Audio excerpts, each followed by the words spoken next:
Hi, and welcome to Amaze. It's my new podcast, and it's about everything I've done. I'm your host, Isan Jones.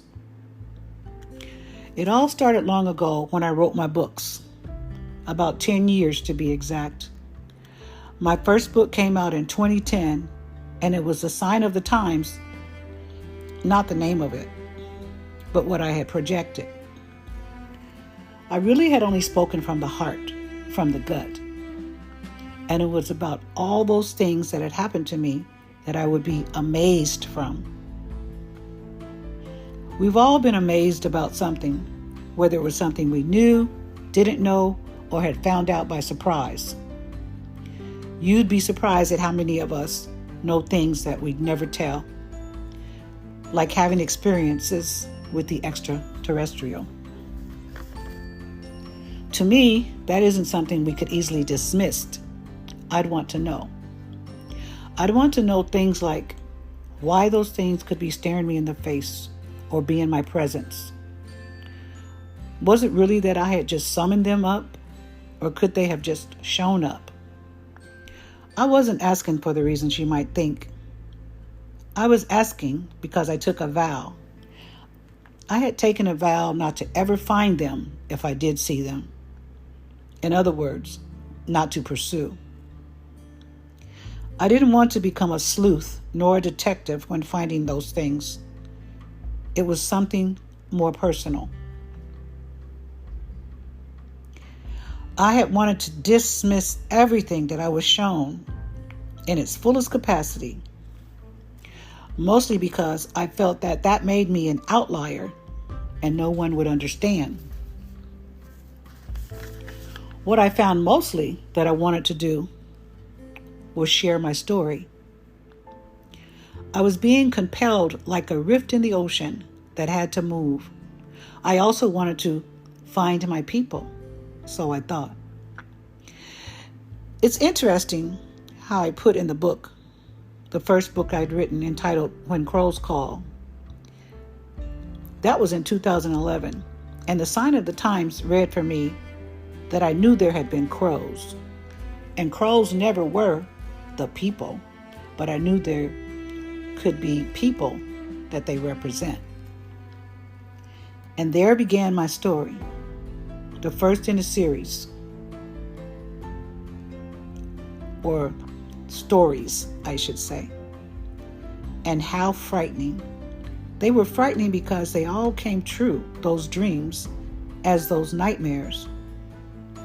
So my people became more like a phenom in passing, because if I really had found my people, what would I do?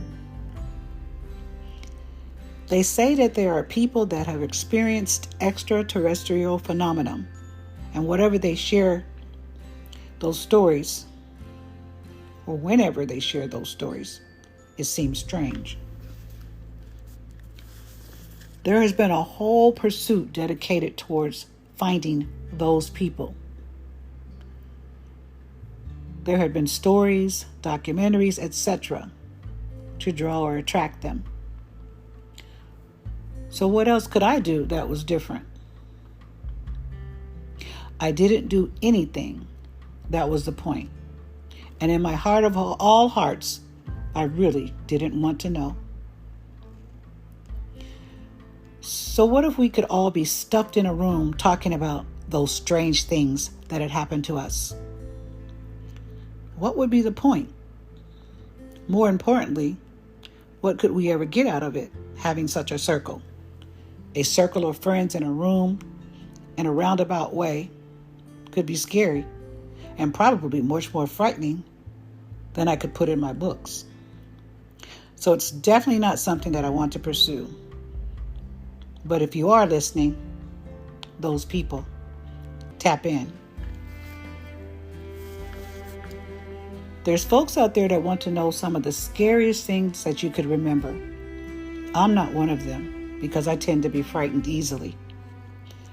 Over the course of the years, for me having written my books, I was up to book 9 by now, with book 10 on the way.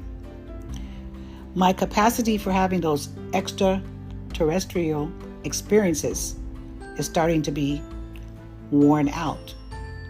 So I wanted to share them while the light is still lit. Even if most of those things were occurring in the dark. It's like a lamp that's turned on at night when the room is dark. So finding my people wasn't the point, but maybe finding those things were. This is the introduction to my first podcast, where we will continue next week with a maze. Thank you for listening.